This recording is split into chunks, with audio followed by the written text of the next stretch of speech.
ਲਓ ਜੀ, ਪੰਜਾਬੀ ਬ੍ਰਾਂਚ 'ਚ ਜੀ ਆਇਆਂ ਨੂੰ ਤੇ ਸਤਿ ਸ੍ਰੀ ਅਕਾਲ, ਗੁੱਡ ਮਾਰਨਿੰਗ, ਗੁੱਡ ਆਫਟਰਨੂਨ। ਜਿੱਥੇ ਹੋ ਹੱਸਦੇ ਰਹੋ, ਵਸਦੇ ਰਹੋ। ਸਿਡਨੀ ਤੋਂ ਲੈ ਕੇ ਮੌਂਟਰੀਆਲ ਤੱਕ, ਲੰਦਨ ਤੋਂ ਲੈ ਕੇ ਅੰਮ੍ਰਿਤਸਰ ਤੱਕ, ਲਾਹੌਰ ਤੋਂ ਲੈ ਕੇ ਹਸਨ ਅਬਦਾਲ ਤੱਕ। ਤੇ ਚੋਈ ਸਾਹਿਬ ਇੱਕ ਬਹੁਤ ਵੱਡੀ ਖਬਰ ਲੈ ਕੇ ਆਏ ਨੇ ਇੱਕ ਵਾਰੀ ਫੇਰ।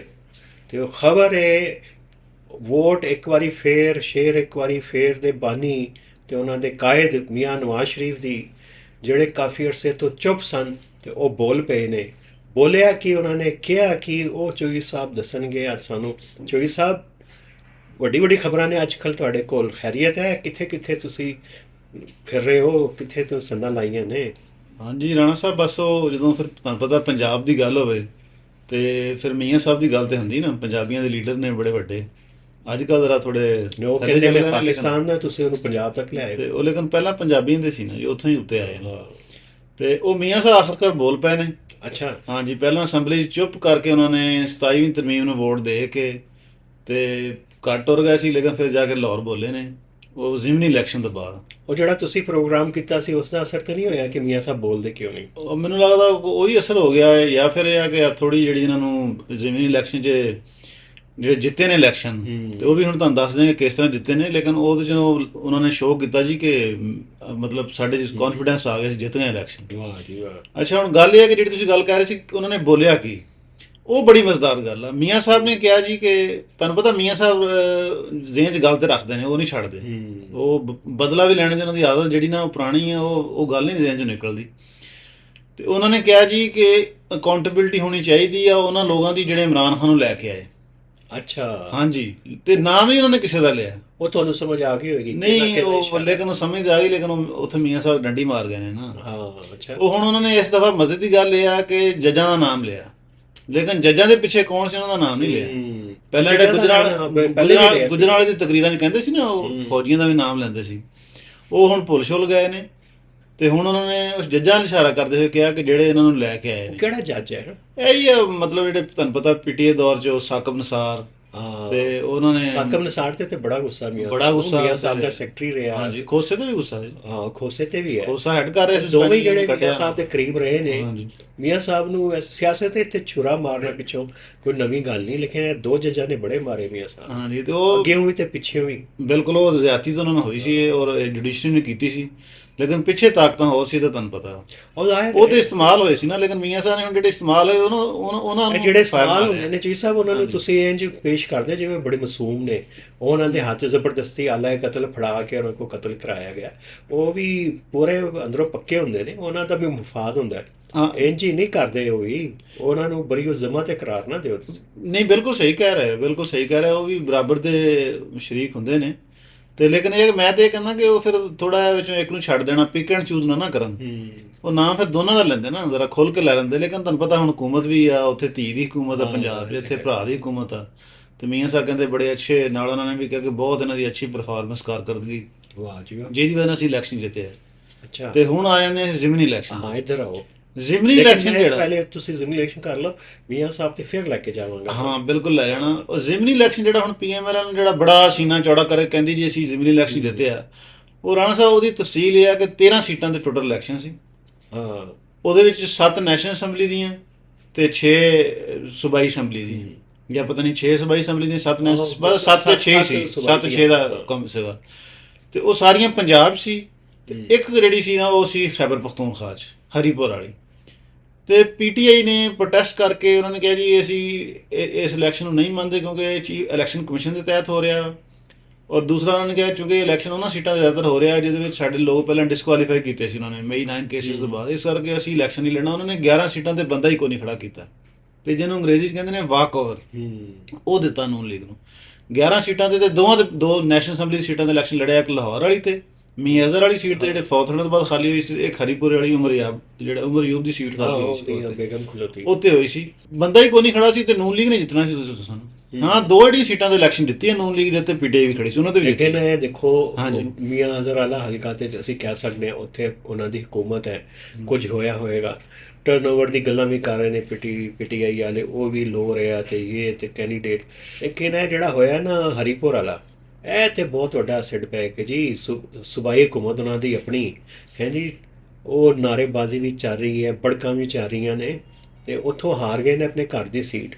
ਬਿਲਕੁਲ ਉਹ ਉੱਥੇ ਸਵਾਲ ਉੱਠ ਰਹੇ ਨੇ, ਪੀਟੀਏ ਦੇ ਅੰਦਰ ਵੀ ਲੋਕ ਗੱਲ ਕਰ ਰਹੇ ਨੇ, ਤੇ ਪੀਟੀਏ ਵਾਲੇ ਫਿਰ ਕਹਿੰਦੇ ਨੇ ਧਾਂਦਲੀ, ਲੇਕਿਨ ਇਹ ਆ ਕਿ ਬਹਰਹਾਲ ਉਹਨਾਂ ਦੀ ਉੱਥੇ ਹਕੂਮਤ ਵੀ ਸੀ, ਲੇਕਿਨ ਉਹਦੇ ਵਿੱਚ ਇਲੈਕਸ਼ਨ ਕਮਿਸ਼ਨ ਨੇ ਥੋੜੀ ਜਿਹੀ ਕੀਤੀ ਸੀ ਚਲਾਕੀ। ਉਹ ਇਹ ਹੈ ਕਿ ਬਾਕੀ ਜਿਹੜੇ ਆਰ ਓ ਸੀ ਪੰਜਾਬ 'ਚ ਨਾ, ਉਹ ਤੇ ਲਾਏ ਸੀ ਐਡਮਿਨਿਸਟ੍ਰੇਸ਼ਨ ਦੇ ਬੰਦੇ, ਉੱਥੇ ਆਪਣਾ ਇਲੈਕਸ਼ਨ ਕਮਿਸ਼ਨ ਦਾ ਬੰਦਾ ਲਾਇਆ ਸੀ, ਲੇਕਿਨ ਬਹਰਹਾਲ ਫਿਰ ਵੀ ਲੇਕਿਨ ਚੋਈ ਸਾਹਿਬ ਉਹਨਾਂ ਦੀ ਵੋਟ ਤੇ presiding ਅਫਸਰ ਵੀ ਸੀ, ਵੋਟ ਵੀ ਪਿਆ ਵਾ। ਚੈਲੰਜ ਕਰਦੇ ਨੇ, ਹਾਂ, ਮਾਰਜਨ ਵੀ ਤੇ ਵੇਖੋ ਕਿੰਨਾ ਜ਼ਿਆਦਾ ਹੈ। ਮਾਰਜਨ ਵੀ, ਹਾਂ ਉਹ ਬਹਰਹਾਲ ਉਹ ਹਰੀਪੁਰ ਵਾਲੇ ਤੇ ਬਾਕੀ ਲੈਦਾ ਹੋਰ ਹੀ PTI। ਇਹਦਾ ਮਤਲਬ ਪੀਟੀਆਈ ਨੂੰ ਸੋਚਣਾ ਚਾਹੀਦਾ। ਉਹ ਤੇ ਕਹਿੰਦੇ ਨੇ ਜੀ ਕਿ ਸਾਰੀ ਜਮਾਤਾਂ ਇਕੱਠੀਆਂ ਹੋ ਗਈਆਂ ਐਂਟੀ ਪੀਟੀਆਈ ਉਧਰ ਇੱਕ ਹਲਕੇ 'ਚ, ਤੇ ਉਹ ਅਗਰ ਉਹ ਕਹਿ ਰਹੇ ਨੇ ਕਿ ਅਗਲੀ ਵਾਰੀ ਅਗਰ ਅਸੀਂ ਧਾਕ ਕਰ ਲਈਏ, ਮੌਲਾਨਾ, ANP ਤੇ PMLN ਪੀਪਲਸ ਪਾਰਟੀ, ਤੇ ਕਹਿੰਦੇ ਅਸੀਂ ਪੀਟੀਆਈ ਨੂੰ ਹਰਾ ਸਕਦੇ ਹਾਂ। ਇਹ ਗੱਲਾਂ ਸ਼ੁਰੂ ਹੋ ਗਈਆਂ ਨੇ, ਧਾਦ ਬਣਨਾ ਹੈ KPH। ਅਗਰ ਖੁਦਾ ਨਾ ਖਾਸਾ ਪਹਿਲੇ ਕੋਈ ਹੋਰ ਉੱਥੇ ਐਡਵੈਂਚਰ ਹੋਇਆ, ਹਕੂਮਤ ਚੇਂਜ ਕਰਨੀ ਪਈ, ਇਲੈਕਸ਼ਨ ਕਰਾਉਣੇ ਪਏ, ਤੇ ਇਹਨਾਂ ਨੇ ਫਿਰ ਸਾਰੇ ਇਕੱਠੇ ਲੜਨਾ ਪੀਟੀਆਈ ਦੇ ਖਿਲਾਫ। ਰਾਣਾ ਸਾਹਿਬ ਉਥਾਦ ਦਾ ਮੈਨੂੰ ਮੌਲਾਨਾ ਨਾਲ ਕੋਈ ਨਜ਼ਰ ਨਹੀਂ ਆਉਂਦਾ, ਕਿਉਂਕਿ ਤੁਸੀਂ ਪਹਿਲਾਂ ਇੱਕ ਦਿਨ ਬੜਾ ਅੱਛਾ ਲਫ਼ਜ਼ ਯੂਜ਼ ਕੀਤਾ ਸੀ ਕਿ 27ਵੀਂ ਤਰਮੀਮ ਦੀ ਜਿਹੜੀ ਅਲਟੀਮੇਟ ਕਾਜੂਅਲਿਟੀ ਹੈ ਨਾ, ਉਹ ਮੌਲਾਨਾ ਵੀ। ਹਾਂ, ਕਿਉਂਕਿ ਉਸ ਦੀ ਮੈਂ ਤੁਹਾਨੂੰ ਇਸ ਕਰਕੇ ਮੇਰੇ ਜ਼ਿਹਨ 'ਚ ਗੱਲ ਆਈ ਹੈ ਕਿ ਉਸ ਤੋਂ ਬਾਅਦ ਵੀ ਜਿਹੜੀ ਐਸੀ ਜਿਹੜੀ ਲਾ ਮੇਕਿੰਗ ਹੈ ਨਾ, ਜਿਹੜੇ ਕਾਨੂੰਨ ਨਵੇਂ ਬਣ ਰਹੇ ਨੇ, ਜਿਹਦੇ ਵਿੱਚ ਜਿਹੜੇ JUI ਬਤੌਰ ਰਿਲੀਜੀਅਸ ਪਾਰਟੀ ਉਹਨਾਂ ਦੇ ਖਿਲਾਫ ਆ, ਉਹ ਧੜਾ ਇਹਨਾਂ ਨੇ ਕੰਮ ਸ਼ੁਰੂ ਕਰਤਾ। ਕੱਲ ਇੱਕ ਐਂਟੀ ਡੋਮੈਸਟਿਕ ਵਾਇਲੈਂਸ ਬਿੱਲ, ਜਿਹਨੂੰ JUI ਕਹਿੰਦੀ ਗੈਰ ਇਸਲਾਮੀ ਆ, ਉਹ ਸੈਨੇਟ ਦੇ 1 ਮਿੰਟ 'ਚ ਪਾਸ ਹੋਇਆ ਜੇ। ਪੀਪਲਸ ਪਾਰਟੀ ਨੇ ਲਿਆਂਦਾ ਤੇ ਕਿਸੇ ਨੇ ਨਹੀਂ ਸੁਣੀ JUI ਦੀ। ਅਜੇ ਜੀ ਸਾਹਿਬ, ਵੈਸੇ ਹੁਣ ਜਿਹੜੀ ਸ਼ੈਵਾਂ ਹੋ ਰਹੀਆਂ ਕੁਝ, ਤੁਹਾਨੂੰ ਕੋਈ ਖੁਸ਼ੀ ਹੁੰਦੀ ਹੈ ਜਾਂ ਨਹੀਂ ਹੁੰਦੀ? ਜਿਵੇਂ TLP ਵਾਲਾ ਹੋਇਆ, ਉਹ ਫਿਰ ਇਹਨੇ ਕਿਹਾ ਤੁਹਾਡੇ ਵਜ਼ੀਰ ਕਾਨੂੰਨ ਨੇ ਕਿ ਅਸੀਂ ਬਲੈਸਫੇਮੀ ਲਾਉਸ ਨੂੰ ਜਿਹੜਾ ਰਿਵਿਊ ਕਰਾਂਗੇ।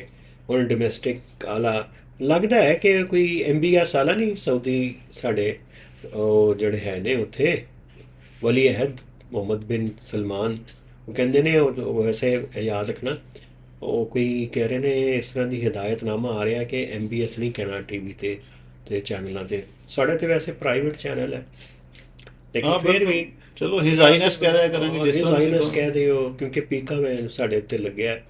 ਤੇ MBS ਦਾ ਜਿਹੜਾ ਮਾਡਲ ਹੈ ਨਾ, ਪਾਕਿਸਤਾਨ ਨੂੰ ਲੱਗਦਾ ਹੈ ਕਿ ਫੀਲਡ ਮਾਰਸ਼ਲ ਸਾਹਿਬ ਬੜੇ ਉਹਦੇ ਹਾਮੀ ਨੇ ਤੇ ਬੜੇ ਮੁਤਾਸਰ ਨੇ ਉਹ ਚੱਲ ਰਿਹਾ ਇੱਥੇ।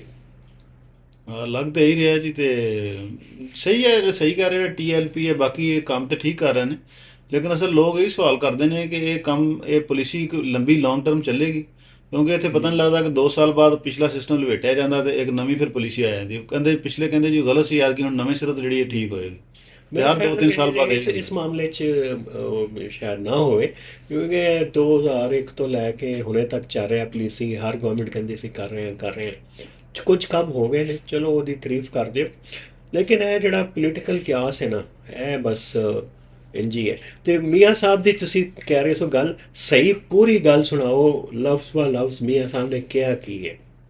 ਲਫ਼ਜ਼ ਵਾਲੇ ਮੀਆਂ ਸਾਹਿਬ ਨੇ ਜਿਹੜੀ ਰਿਪੋਰਟ ਹੋਈ ਨਾ, ਜਾਂ ਉਹਨਾਂ ਨੇ ਜਿਹੜੀ ਉਹ ਥੋੜੀ ਉਹਨਾਂ ਦੀ ਚੱਲੀ ਹੈ ਵੀਡੀਓ, ਉਹਦੇ ਵਿੱਚ ਉਹਨਾਂ ਨੇ ਇਹ ਕਿਹਾ ਕਿ ਉਹਨਾਂ ਦੀ ਅਕਾਊਂਟੇਬਿਲਟੀ ਹੋਣੀ ਚਾਹੀਦੀ ਹੈ ਜਿਹੜੇ ਇਹਨੂੰ ਲੈ ਕੇ ਆਏ ਸੀ। ਲੇਕਿਨ ਫਿਰ ਲੋਕਾਂ ਨੇ ਸਵਾਲ ਕਰਨੇ ਸ਼ੁਰੂ ਕਰਤੇ ਕਿ ਇਹਨਾਂ ਦੀ ਕਿਹਨਾਂ ਦੀ ਗੱਲ ਕਰਦਾ। ਫਿਰ ਜਿਹੜੇ ਮਨੂਲਿਕ ਦੇ ਬਹੁਤ ਕਰੀਬੀ ਸਾਫੀ ਨੇ, ਉਹਨਾਂ ਨੇ ਕਿਹਾ ਜੀ ਜੱਜਾਂ ਦੀ ਗੱਲ ਕਰ ਰਹੇ ਨੇ, ਉਹਨਾਂ ਨੇ ਫਿਰ ਕਲੈਰਿਟੀ ਦਿੱਤੀ। ਤੇ ਉਹ ਉਹਨਾਂ ਦੀ ਗੱਲ ਤੇ ਵੈਸੇ ਲੱਗ ਰਿਹਾ ਸੀ ਕਿ ਗੱਲ ਹੈ ਕਿ ਜੱਜਾਂ ਦੀ ਕਰ ਰਹੇ ਨੇ। ਹਾਂ, ਉਹਨਾਂ ਨੇ ਬਿਲਕੁਲ ਦਿੱਤੀ ਨਾ ਉਹ ਟਵਿੱਟਰ ਦੇ ਉੱਤੇ, X ਦੇ ਉੱਤੇ। ਤੇ ਮੀਆਂ ਸਾਹਿਬ ਬਹਰਹਾਲ ਬੋਲੇ ਤੇ ਹੈ ਨਹੀਂ ਰਾਣਾ ਸਾਹਿਬ, ਲੇਕਿਨ ਬੋਲੇ ਹੈ ਨੇ ਕਿ ਜਿਹੜੀ ਆਪਣੀ ਕਾਫੀ ਅਰਸੇ ਬਾਅਦ ਬੋਲੇ ਨਾ, ਬੋਲਿਆ ਨਹੀਂ ਜਾਂਦਾ, ਪਹਿਲੇ ਹੂੰ ਹਾਂ ਕਰਦਾ ਹੈ। ਹੂੰ ਹਾਂ 'ਚ ਟਾਈਮ ਬੜੀ ਤਾਕਤ ਲੱਗਦੀ ਹੈ ਹੂੰ ਹਾਂ ਕਰਨ 'ਚ। ਸ਼ਾਇਦ ਮੀਆਂ ਸਾਹਿਬ ਨੇ ਹੂੰ ਹਾਂ ਕੀਤੀ, ਬੋਲਣ ਅੱਗੇ ਕੁਝ, ਫਿਰ ਜੱਜਾਂ ਤੋਂ ਅੱਗੇ ਵੀ ਜਾਣ। ਹਾਂ, ਕੋਈ ਨਵਾਂ ਧਮਾਕਾ ਨਾ ਕਰ ਦੇਣ, ਲੇਕਿਨ ਫਿਲਹਾਲ ਤਾਂ ਨਹੀਂ ਕਰਦੇ। ਤੇ ਇੱਕ ਅਲੱਗ ਗੱਲ ਹੈ, ਲੇਕਿਨ ਇੱਥੇ ਕਰਨਗੇ ਜਿਸ ਮੇਰਾ ਖਿਆਲ ਹੈ ਕਿ ਉਹ ਆਹਿਸਤਾ ਗੱਲ ਉਸ ਮੁਕੱਦਮੇ ਨੂੰ ਲੈ ਕੇ ਜਾ ਰਹੇ ਨੇ, ਜਿਹਦੇ ਉੱਤੇ ਜਿਹੜੇ ਸਾਡੇ ਮੇਜਰ ਜਨਰਲ ਹੈ ਨੇ ISPR ਦੇ, ਉਹ ਪ੍ਰੈਸ ਕਾਨਫਰੰਸ ਇਸ਼ਾਰਾ ਕਿਹਾ ਜੀ ਕਿ ਵਕਤ ਆਏਗਾ ਤੇ ਪਤਾ ਚੱਲ ਜਾਏਗਾ ਕੀ ਹੋ ਰਿਹਾ। ਹਾਂ ਬਿਲਕੁਲ, ਉਹ ਹਾਂ ਉੱਧਰ ਵੀ ਜਾ ਸਕਦਾ, ਕਿਉਂਕਿ ਸਾਰਾ ਉਹ ਮੈਨੂੰ ਤਾਂ ਕਦੀ ਸ਼ੱਕ ਹੁੰਦੀ ਕਿ ਜਿਹੜੀ ਫੈਜ਼ ਮੀਰ ਸਾਹਿਬ ਦਾ ਕਹਿੰਦੇ ਜੀ PTI ਦੇ ਨਾਲ ਨੈਕਸਸ ਤੇ ਇਹ ਉਹ, ਤੇ ਕਹਿੰਦੇ ਟਰਾਇਲ ਹੋ ਰਿਹਾ, ਲੇਕਿਨ ਇਹਦੀ ਇੱਕ ਹੋਰ ਵਜ੍ਹਾ ਵੀ ਹੋ ਸਕਦੀ, ਕੋਈ ਮੀਆਂ ਸਾਹਿਬ ਦੀ ਖਾਸ ਹੀ ਵੈਸੇ ਹੋ ਸਕਦੀ, ਕਿਉਂਕਿ ਜ਼ਾਹਰ ਆ ਉਹਨਾਂ ਨੂੰ ਗੁੱਸਾ ਦਿੱਤੇ ਵੀ ਬਹੁਤ ਆ। ਤੇ ਮੀਆਂ ਸਾਹਿਬ ਜਿਹੜੇ ਉਹ ਪਰਸਨਲ ਜਿਹੜੇ ਰੱਖਦੇ ਨੇ ਜ਼ਿਹਨ 'ਚ ਬੰਦਿਆਂ ਦੇ ਬਾਰੇ, ਤੇ ਉਹ ਫਿਰ ਫਿਕਸ ਵੀ ਕਰਦੇ ਨੇ, ਤੁਹਾਨੂੰ ਪਤਾ। ਉਹ ਤੇ ਮੁਸ਼ਰਫ ਨੂੰ ਵੀ ਉਹਨਾਂ ਨੇ ਫਿਕਸ ਕਰਨ ਦੀ ਕੋਸ਼ਿਸ਼ ਕੀਤੀ ਸੀ, ਉਹ ਲਹਿਦਾ ਗੱਲ ਆ ਕਿ ਫਿਰ ਉਸ ਤੋਂ ਬਾਅਦ ਹਾਲਾਤ ਚੇਂਜ ਹੋ ਗਏ। ਤੇ ਲੇਕਿਨ ਇਹ ਹੈ ਕਿ ਉਹ ਗੱਲ ਅਸੀਂ ਕਹਿ ਰਹੇ ਸੀ ਕਿ ਜਿਹੜੀ ਮੀਆਂ ਸਾਹਿਬ ਕਹਿ ਰਹੇ ਨੇ ਕਿ ਅਸੀਂ ਇਲੈਕਸ਼ਨ ਜਿੱਤ ਲਿਆ ਜ਼ਿਮਨੀ, ਹੂੰ ਤੇ ਉਹ ਇਲੈਕਸ਼ਨ ਜਿੱਤਿਆ ਜਿਨ੍ਹਾਂ ਤੇ 11 ਸੀਟਾਂ ਤੇ ਪੀਟੀਆਈ ਖੜੀ ਨਹੀਂ ਸੀ। ਉਹ ਫਿਰ ਵੀ ਕਹਿੰਦੇ ਅਸੀਂ ਕਾਰਕਰਦਗੀ ਤੇ, ਲੇਕਿਨ ਮੈਂ ਇਹ ਕਹਿ ਰਿਹਾ ਜੀ ਕਿ ਅਗਰ ਇਹਨਾਂ ਦੀ ਵਾਕਈ ਕਾਰਕਰਦਗੀ ਹੈ ਨੂਨ ਲੀਗ ਦੀ, ਤੇ ਅੱਗੇ ਜਿਹੜਾ ਲੋਕਲ ਗਵਰਨਮੈਂਟ ਇਲੈਕਸ਼ਨ ਆ ਉਹ ਸਿਆਸੀ ਬੇਸ ਤੇ ਕਰਾਉਣਾ, ਪਾਰਟੀ ਬੇਸ ਤੇ, ਉਹ ਨਾਨ ਪਾਰਟੀ ਬੇਸ ਤੇ ਕਰਾ ਰਹੇ ਪਤਾ ਨੇ। ਚੱਲੇਗਾ ਨਾ, ਉੱਥੋਂ ਪਤਾ ਚੱਲੇਗਾ ਨਾ। ਇਹ ਗੱਲ ਕਹਿਣ ਦਾ ਮਕਸਦ ਸੀ ਕਿ ਤੁਹਾਡੀ ਵਾਕਈ ਕੋਈ ਕਾਰਕਰਦਗੀ ਹੈ ਕਿ ਨਹੀਂ, ਉੱਥੋਂ ਦੌੜਦੇ ਨੇ ਪਾਰਟੀ ਬੇਸਿਸ ਤੋਂ। ਲੇਕਿਨ ਉਹ ਚੋਈ ਸਾਹਿਬ ਹੈ ਜਿਹੜੀ ਪਾਰਟੀਆਂ ਹੁੰਦੀਆਂ ਨੇ ਨਾ, ਇਹ ਮਹੱਲੇ ਦੀ ਸਤਹ ਦੇ ਉੱਤੇ ਬਲਦੀਆਤੀ ਲੈਵਲ ਇਹ ਪਾਰਟੀ ਤੇ ਵੀ ਕਰਾ ਲੈਣ ਨਾ, ਇਹਦੇ ਉੱਤੇ ਪੋਲਿਟਿਕਸ ਦੇ ਉੱਤੇ ਅਸਰ ਹੁੰਦਾ ਕਿ ਵੇਖਦੇ ਮਰਕਜ਼ ਵਿੱਚ ਕੌਣ ਹੈ, ਸੂਬੇ 'ਚ ਕੌਣ ਹੈ, ਫੰਡ ਕੌਣ ਲੈ ਕੇ ਆਏਗਾ। ਕਿਉਂਕਿ ਘਰ ਡੋਰ ਟੂ ਡੋਰ ਕੰਪੇਨ ਹੁੰਦੀ ਹੈ, ਉਹ ਲੋਕਾਂ ਨੂੰ ਕਹਿੰਦੇ ਨੇ ਦੇਖੋ ਜੀ ਅਸੀਂ ਹਕੂਮਤ ਦੇ ਨਾਲ ਆ, ਅਸੀਂ ਤੁਹਾਡੇ ਕੰਮ ਕਰਾਵਾਂਗੇ। ਆਪੋਜੀਸ਼ਨ ਕੀ ਕਰੇਗੀ, ਜਾ ਕੇ ਕਹੇਗੀ ਲਓ ਜੀ ਅਸੀਂ ਤੁਹਾਡੇ ਖਿਲਾਫ ਤਹਿਰੀਕ ਚਲਾਵਾਂਗੇ। ਉਹ ਕਹਿਣਗੇ ਸਾਡੀ ਨਾਲੀ ਕੌਣ ਠੀਕ ਕਰਾਏਗਾ, ਸੜਕਾਂ ਕੌਣ ਠੀਕ ਕਰਾਏਗਾ, ਹੈ ਜੀ, ਬਾਕੀ ਕੇਸ ਜਿਹੜੇ ਕਿ ਥਾਣੇ 'ਚ ਨੇ ਫਸੇ ਉਹਨਾਂ ਨੂੰ ਕੌਣ ਹੱਲ ਕਰਾਏਗਾ। ਇਹ ਤੇ ਮੇਰਾ ਖਿਆਲ ਹੈ ਕਿ ਇੱਕ ਪਾਰਟੀ ਬੇਸਿਸ ਤੇ ਵੀ ਕਰਾ ਲੈਣ, ਰੂਲਿੰਗ ਪਾਰਟੀ ਨੂੰ ਫਾਇਦਾ ਬੜਾ ਹੁੰਦਾ ਉਸ ਦਾ। ਤੇ ਮੈਂ ਇਹੀ ਤਾਂ ਕਹਿ ਰਿਹਾ, ਲੇਕਿਨ ਇਸ ਦੇ ਬਾਵਜੂਦ ਡਰ ਰਹੇ ਨੇ ਇਹ। ਇਹਨਾਂ ਨੇ ਪੂਰਾ ਫਿਰ ਲਾ ਅਮੈਂਡ ਕੀਤਾ ਇਲੈਕਸ਼ਨ ਦੀ, ਫਿਰ ਅੱਗੇ ਡੇਟ ਐਕਸਟੈਂਡ ਕੀਤੀ ਹੈ ਨਾਨ ਪਾਰਟੀ ਬੇਸਿਸ ਤੇ ਉਹ ਮਤਲਬ ਇਹਨਾਂ ਦੇ ਅੰਦਰ ਕੋਈ ਨੂਨਲੀ ਦੇ ਅੰਦਰ ਕੋਈ ਥੋੜਾ ਫੀਅਰ ਹੈ। ਉਹ ਫੀਅਰ ਤੋਂ ਜ਼ਿਆਦਾ ਨਾ ਉਹਨੂੰ ਲੱਗਦਾ ਕਿ ਹੁਣ ਜਿਹੜੇ ਬਾਦਸ਼ਾਹਾਂ ਦੀ ਤਰ੍ਹਾਂ ਖਰਚੇ ਕਰ ਰਹੇ ਨੇ, ਬਜਟ ਬਣਾ ਰਹੇ ਨੇ, ਉਡਾ ਰਹੇ ਨੇ, ਜਿੱਥੇ ਦਿਲ ਕਰਦਾ ਹੈ ਉਹ ਕੋਈ ਮਨਸੂਬਾ ਸ਼ੁਰੂ ਕਰ ਦਿੰਦੇ ਨੇ। ਉਹ ਲੋਕਲ ਬਾਡੀਜ਼ ਆਉਣਗੀਆਂ ਅਤੇ ਫਿਰ ਸਾਰੇ ਹਿਸਾਬ ਕਿਤਾਬ ਹੋਏਗਾ, ਕੁਝ ਉਹਨਾਂ ਨੂੰ ਦੇਣੇ ਪੈਣਗੇ। ਫਿਰ ਇਹ ਜਿਹੜੀ ਬਿਊਰੋਕਰੇਸੀ ਨੂੰ ਤੁਸੀਂ ਚੋਈ ਸਾਹਿਬ ਬੜਾ ਹੀ ਰਿਆਇਤ ਦਿੰਦੇ ਹੋ ਹਮੇਸ਼ਾ, ਇਹ ਮੇਰਾ ਤਾਂ ਬੜਾ ਗਿਲਾ, ਕਿਉਂਕਿ ਜਦੋਂ ਲੋਕਲ ਬਾਡੀਜ਼ ਨਹੀਂ ਹੁੰਦੀਆਂ ਤੇ ਉਹ ਤੇ ਸਾਰਾ ਕੰਮ ਹੀ ਫਿਰ ਬਿਊਰੋਕਰੇਸੀ ਚਲਾਉਂਦੀ ਉੱਥੇ। ਬਿਲਕੁਲ ਬਾਦਸ਼ਾਹ ਨੇ ਤਾਂ ਬਾਦਸ਼ਾਹ ਬਣ ਜਾਂਦੇ ਨੇ। ਉਹ ਹੀ ਬੜਾ ਰੋੜੇ ਅਟਕਾਉਂਦੇ, ਕਹਿੰਦੇ ਜਾਹਿਲ ਆ ਜਾਣਗੇ ਕੌਂਸਲਰ ਤੇ ਉਹ ਮਗਜ਼ਮਾਰੀ ਕਰਨੀ ਪਏਗੀ, ਹਰ ਬੰਦਾ ਤਾਕਤਵਰ ਹੋ ਜਾਏਗਾ। ਉਹ ਵੀ ਨਹੀਂ ਚਾਹੁੰਦੇ ਕਿ ਬਈ ਇਸ ਪਰ ਨਿਜ਼ਾਮ ਆਵੇ। ਅਸਲ ਜਿਹੜਾ ਪਿੱਛੇ ਪਰਦੇ ਦੇ ਪਿੱਛੇ ਬੈਠਿਆ ਜਿਹੜਾ ਹੈ ਨਾ, ਉਹਨੂੰ ਕੀ ਕਹੀਏ, ਮੁਜਰਮ ਤੇ ਨਹੀਂ ਕਹਿ ਸਕਦੇ, ਕੀ ਕਹਿੰਦੇ ਉਹਨੂੰ ਤੁਸੀਂ ਸਭ ਪੰਜਾਬੀ ਲਫ਼ਜ਼ ਦੱਸੋ। ਛੁਪ ਕੇ ਜਿਹੜਾ ਵਾਰਦਾਤ ਕਰ ਰਿਹਾ ਨਾ, ਉਹ ਬਿਊਰੋਕਰੇਸੀ ਹੈ। ਵਾਰਦਾਤੀ ਇਹ ਗੱਲ ਸਰ। ਹਾਂ ਵਾਰਦਾਤੀ ਆ, ਵਾਹ ਵਾਹ ਵਾਹ। ਉਹ ਨਹੀਂ ਬਿਊਰੋਕਰੇਟ ਤੇ ਹੈ ਨੇ ਬਿਲਕੁਲ। ਬਿਊਰੋਕਰੇਟ ਤੁਹਾਨੂੰ ਪਤਾ ਨੂਨਲੀ ਦਾ ਗਵਰਨੈਂਸ ਮਾਡਲ ਆ ਕਿ ਬਿਊਰੋਕਰੇਟਾਂ ਦੇ ਜ਼ਰੀਏ। ਸ਼ਿਬਾਸ਼ ਸ਼ਰੀਫ ਸਾਹਿਬ ਸੀ, ਉਹਨਾਂ ਦਾ ਵੀ ਇਹੀ ਤਰੀਕੇਕਾਰ ਸੀ ਕਿ ਉਹ 2 4 5 6 ਬਿਊਰੋਕਰੇਟ ਆ, ਹੱਥ ਚੀਮਾ, ਹੁਣ ਤਾਂ ਤੁਹਾਨੂੰ ਪਤਾ ਸੈਨੇਟਰ ਬਣਾਤੇ ਨਾਲ। ਬਾਦਸ਼ਾਹਾਂ ਦਾ ਹੀ ਹੁੰਦਾ ਨਾ, ਇਸ ਤਰ੍ਹਾਂ ਦੇ ਲੋਕ। ਤੇ ਅੱਗੇ ਮਰੀਮ ਨਵਾਜ਼ ਵੀ ਇਸ ਤਰ੍ਹਾਂ ਹੀ ਚਲਾ ਰਹੀ। ਤੇ ਉਹ ਇਸ ਕਰਕੇ ਇਹਨਾਂ ਦਾ ਕੋਈ ਲੋਕਲ ਗਵਰਨਮੈਂਟ ਤੇ ਇਸ ਤਰ੍ਹਾਂ ਦਾ ਇਤਮਾਦ ਨਹੀਂ ਹੈ, ਲੇਕਿਨ ਬਾਕੀ ਵੀ ਪਾਰਟੀਆਂ ਦਾ ਕੋਈ ਨਹੀਂ। ਪੀਟੀਆਈ ਨੇ ਵੀ ਤੁਹਾਨੂੰ ਪਤਾ ਕੋਈ ਬਹੁਤ ਇਫੈਕਟਿਵ ਅੱਛੇ ਲੋਕਲ ਗਵਰਨਮੈਂਟ ਦੇ ਇਲੈਕਸ਼ਨ ਨਾ ਉਹਨਾਂ ਨੇ ਕਰਾਏ। ਮਾਈਂਡ ਸੈਟ ਦਾ ਹੀ ਮਸਲਾ ਹੈ ਜੀ, ਮਾਈਂਡ ਸੈਟ ਦਾ ਮਸਲਾ ਬਣਿਆ ਹੋਇਆ। ਤਾਂ ਚਲੋ ਚੋਈ ਸਾਹਿਬ, ਤੇ ਸਰਦੀ ਸ਼ੁਰੂ ਹੋ ਗਈ ਠੀਕ ਠਾਕ, ਤੇ ਸਾਡੇ ਪ੍ਰੋਗਰਾਮ ਦਾ ਨਾਂ ਪੰਜਾਬੀ ਬ੍ਰਾਂਚ।